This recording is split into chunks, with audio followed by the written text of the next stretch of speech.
Itũra-inĩ rĩa Majengo taũni-inĩ ya Nyeri, andũ aya meyumĩrĩtie kuona gĩcanjama gĩa kuonwo mũcinga nyũmba-inĩ ĩmwe. Kamanda wa borithi kaunti-inĩ ĩno Adiel Nyange augĩte atĩ mũcinga ũyũ ũraiyĩtwo kuma mũciĩ wa abithaa ũmwe mũnene thirikari-inĩ itũra-inĩ rĩa Pembe Tatu taũni-inĩ ya Nyeri. Checking house to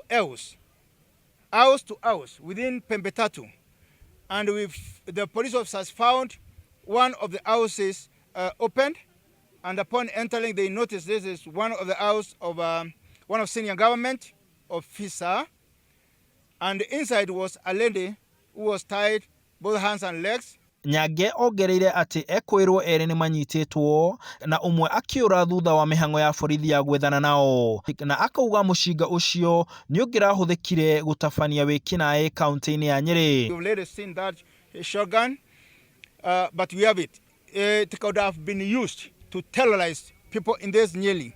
Ũmwe wa ekwĩrwo aya ararĩ na ndũgũ na mũruti wa wĩra wa nyũmba kũrĩa kũrairwo, na riboti ya wĩkinaĩ ũcio yumanire na andũ a itũra rĩu rĩa Pembe Tatu. One is still alleged by the officers on our pursuit, and I believe before the end of this day, the other one will have been arrested. These two have been arrested, and surprisingly, one of the guys happened to be a boyfriend of one of the worker in the house.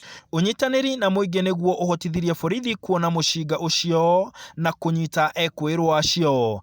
Arĩa mehithĩte mararutĩrwo mũkana makerwo thikũ ciao nĩ ndare. You better stop these criminal activities.